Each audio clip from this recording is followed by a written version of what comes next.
let's just do some basics on it today.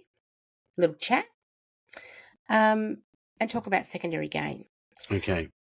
So to start with, I guess it's based on behaviour. Secondary gain is about a behaviour at its core, isn't it? True. And what we're asking with secondary gain is, what do you gain by continuing the behaviour? Or you could word it another way, what would you lose by changing the behaviour? Mm.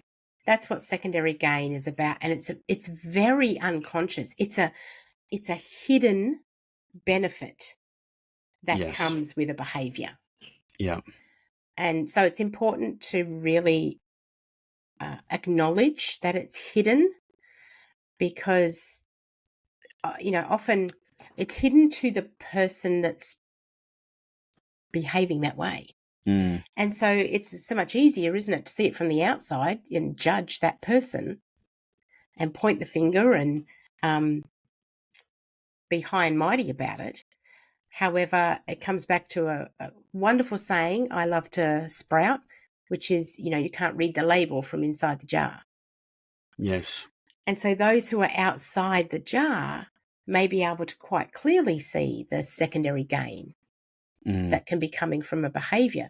However, to the person who's displaying the behaviour, more often than not, it is completely hidden and unconscious, and almost maybe as a protective mechanism as well, of not wanting to Well, absolutely. admit it.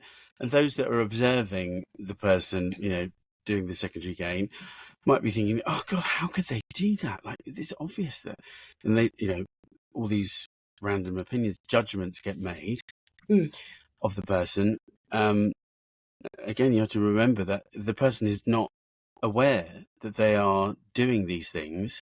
It's an unconscious excuse to not change, isn't it? Yes, exactly. Because there is that, it's a positive too. It's a positive benefit for them. Yeah. And it's so hidden. And if it's positive, you can see that. Why would they become aware, so to speak? Because they're getting something positive from it. So an easy example is using a physical injury.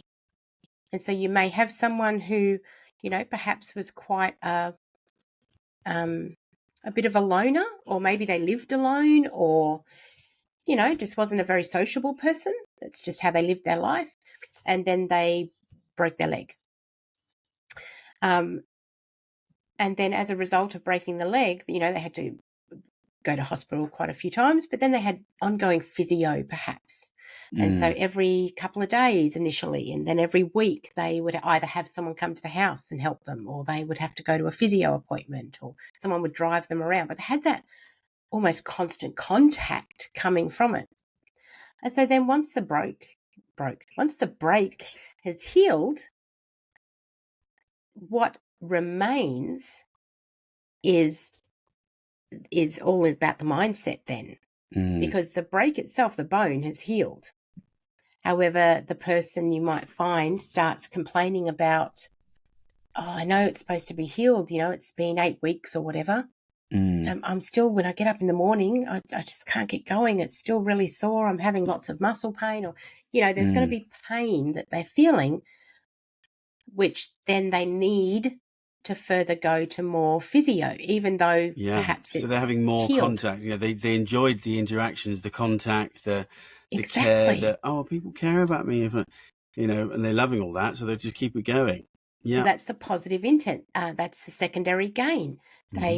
They gain those interactions and relationships that they've built, and conversations and things like that.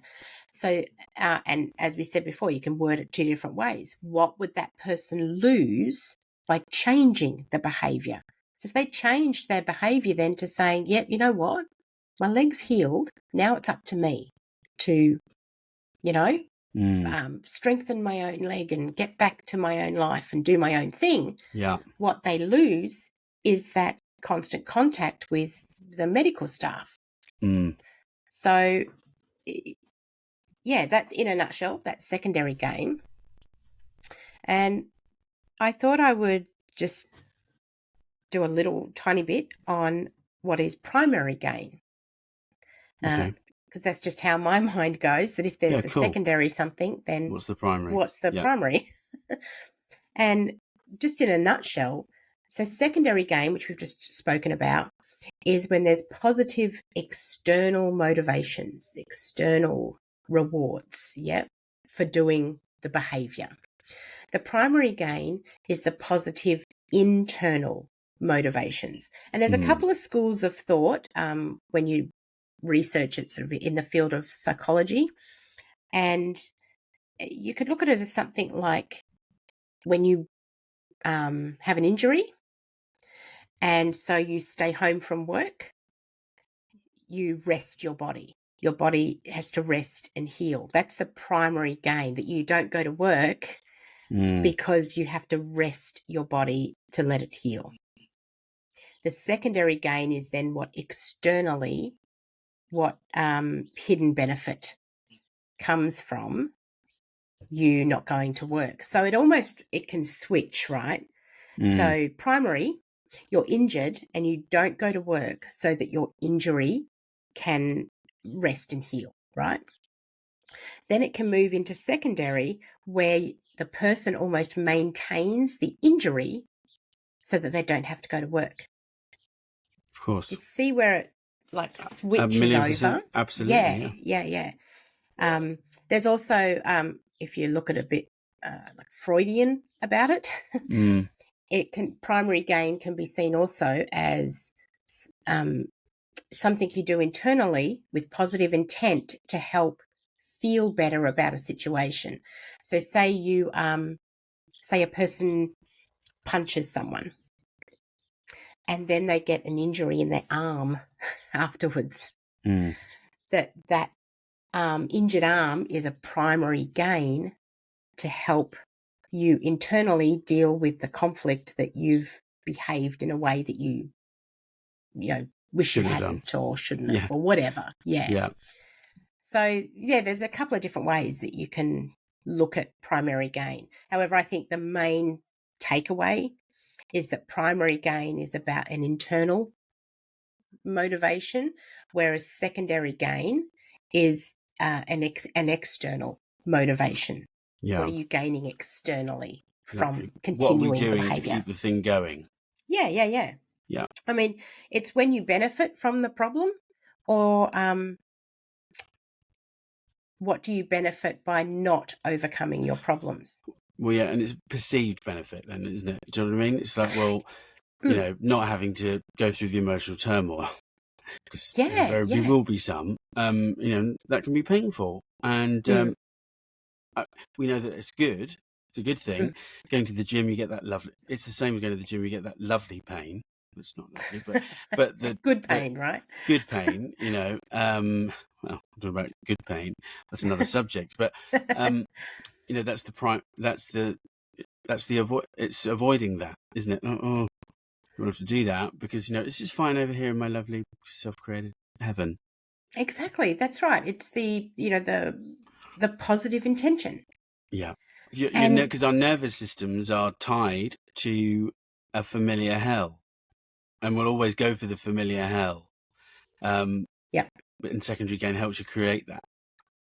Yes, exactly. It's so paradoxical that it is actually your comfort zone, isn't it? Yes. The words do not make sense. It doesn't match, and yet it's exactly what it is. You create that hell because it's what you know, and what you know actually is your comfort zone. And what makes it comfortable is you know what to expect. Exactly. There's no surprises. You might not feel like in it, but control. at least you know what is coming. Yeah. Yes, that's exactly right. And so that gives us that that feeling that we're in control. Yeah. I'm, master of my domain because at least I know what's coming. Which is just crazy, really, isn't it? Crazy. We've all done it, and we all continue to do it in different areas of our life. I find that secondary gain is is an amazing topic, I think, It's amazing. to really sit back and self-reflect on in all the different areas of your life. Look at in your relationships, your family, your career, your health, in personal development, in your spiritual practices. Where in all of those areas, in each one, do a dive. Well, look, I mean, to be honest, we're looking at when I think of my own situation, over years I was, you do the fight to come out and then the fight to be, the gay man I was always supposed to be, and all that kind of lovely stuff. Decisions and then continuing to feel a certain way about certain members of my family. Well, that defiance and that, well, screw them, that kind of mentality was fine in the beginning to give me the perceived strength, self-confidence, driver behind said behavior, all that stuff, to go and actually do that and to stand on my own 2 feet and be me. Then eventually I realized that the secondary gain of continuing to act like that was not actually my source of self-confidence anymore. All I was doing was just continuing a negative feeling about said people, said situation, said XYZ. And then so it was a course of like, well, okay, now you've got to let it go. It's that getting because the motivation because I was secondary gaining all over. That was the secondary gain, like continuing to feel like this about them, think about this with them. Actually, okay, I needed to change that. Because whilst that was certainly true in the beginning, that's not how I support my mindset as to who I am, my identity now. It's completely different. So I had to let go. It was an external motivator, wasn't it? Rather than, so then once you start to grow past the external motivator, you have to look at, oh, hang on, what is internally motivating me? Yeah. And how is that hurting me actually? Yeah. What am I, what amount of it is positive? Yeah. Or how much of it is actually just fighting the good fight? And precisely. And pushing against external. The war is over. Yeah. Let it go. Let it go. Put the guns down. There's a better way to do this now, So I think it's, secondary gain can be great in the beginning, but it's something that needs to be looked at constantly and just, okay, what are my motivations here? How have things changed? What do I want now? Yeah. It's a real check yourself moment. So it really is. To do it without judgment. Do it with the aim of being curious. Yeah. And moving forward. Because, and actually I was only speaking about this last week in the TalkTrain group about how negative motivators, like fighting the war against someone, those negative motivators, they're brilliant for getting you off the couch. They're brilliant for getting you, through the doors of the gym day one. Yeah. However, they're not sustainable because they rely on a negative emotion, and you have to stay tied to those external negative motivators. Yeah. So then how can you ever move forward and grow as a person if you are staying tied to negative people and negative circumstances in your life that will always, like a bungee cord, pull you back? Yeah. So you have to, at some point, make the decision, make the hard choice to let it go. The hard but beautiful choice. Oh, yeah. It's freedom, isn't it? It Yeah. really is. It's liberating to be able to say, right, I've punished myself, in all honesty, enough with this. Yeah.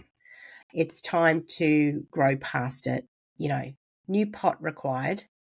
Replant yourself where you can look at the positive internal intentions of where you want to go and how you want to live your life and be perceived in the world. What a beautiful wrap up. Love it. Love it. Well, we will leave it there. I'm glad you liked it. Thank you, Adam, for talking today. It was awesome. No, thank you. Subject. And I'll see you in a week, yeah? See you in a week. Have a good one. Bye. Bye. I really hope you enjoyed it. We had a ball making it.